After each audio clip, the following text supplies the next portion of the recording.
Hi, my love. Welcome to the Godly Femme podcast. My name is Jumoke Win, and here we discuss all things Christian hypergamy, leveling up, and godly femininity. Check us out at godlyfemme.com.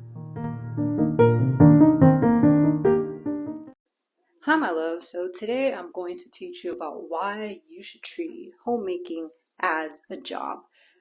In this new wave of femininity and hypergamy, I think a lot of women are finally waking up to hypergamy, especially Black women. I think white women, they had a sense of this whole time, even in the Christian community.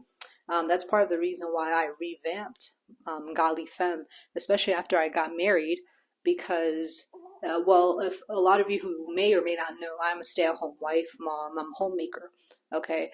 And this was something that I chose in my 20s. In my mid-20s, I made the decision of, you know what? I'm going to be a homemaker. I think I paid big girl bills one time, and I said, nope, not for me. And I hated the stress of of the financial burden being on top of me. I hated thinking about bills, things like that. And the vision I had for my life was I wanted to be present for my children. I wanted to be at home. I wanted to work on family businesses with the flexibility of being able to raise children. So I said, well, that flexibility is not going to happen. Working a 9 to 5. Again, I'm working a 9 to 5 to provide. But if I was not the breadwinner or the financial or the brunt of the financial burden was not placed on me, then I prefer to stay at home. I had no idea until after I got married and after I received more revelation about the family and marriage that I said, oh wow, I truly believe that for women to be able to be homemakers, to raise godly children, I believe that's God's will, right? We're not built the same as men. But anyways, that's not even what this podcast is about today. I want to talk about why it's important to treat homemaking as a job. So you have to treat homemaking as a job because you don't want to take what you have for granted. For some of us who have had a 9 to 5 in the past, or we've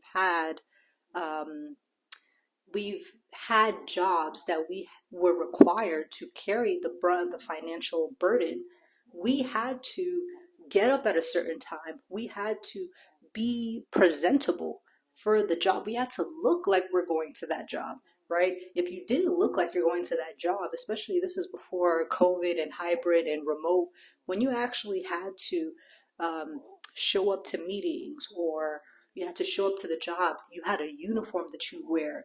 And if you don't come presentable in a certain way, you could risk losing your job. You had to clock in on time. You had to clock out when you're done. There was a system and a way that you did that. You had to plan if you wanted to take time off. You had to review periodically. So things like that, I think when women sit here and say that they want to be homemakers, I don't think that they understand the amount of excellence that it takes.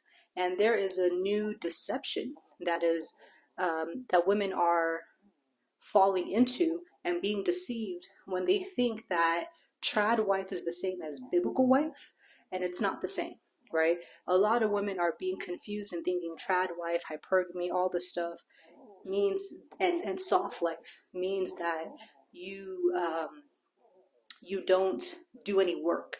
And that is a lie, right? This idea of I'm looking to bag a millionaire so I never have to work again, so I can just go to the spa all day and that's it.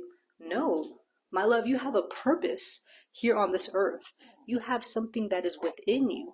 You have to show up to your life in a way that is excellent. You don't want to be mediocre and be like, well, my husband has everything, so I don't have to do anything. But no, what are you doing?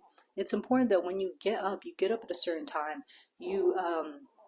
And this is something to even practice even before you are married. Most of my audience is not married and it's young women.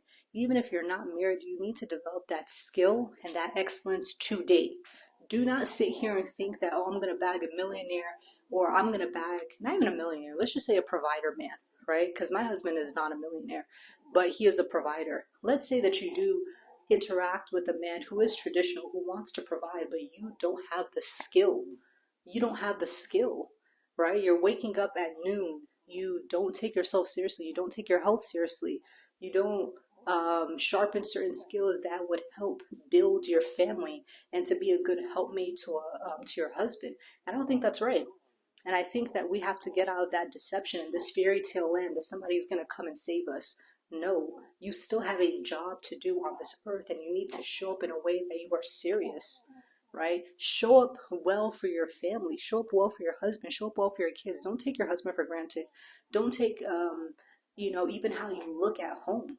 Don't just be like, oh, I'm going to wear pajamas all day and not put on any makeup, not do anything because, oh, it's my husband. He married me anyways. He's not going anywhere. I think that is a very, that is very unbecoming. It's a very unfeminine way to think about family, the home, and even yourself as a feminine woman. Like, oh, I'm not going to eat well anymore. I'm not going to work out. Oh, let's just get McDonald's every day. Let's just eat out. I'm not going to, I'm not going to focus on my craft and my specialty because now my husband got it. And no, you have to make sure that you are doing your best. Even when it comes to Proverbs 31, the Proverbs 31, it says that she seeks work to do. She seeks work to do. She was busy. She was active. Wherever she could find work and busy her hands, that's what she did. So let's do better. Okay, let's do better, ladies. If you're aspiring to be a homemaker, to be a stay-at-home mom, stay-at-home wife, whatever the case is, make sure that you're sharpening your skill, even when you're single, even in your 20s. Make sure that you are showing up to your life as a job. Okay, so that's all I have to say. I'll see you guys in the next Godly Femme episode. Bye.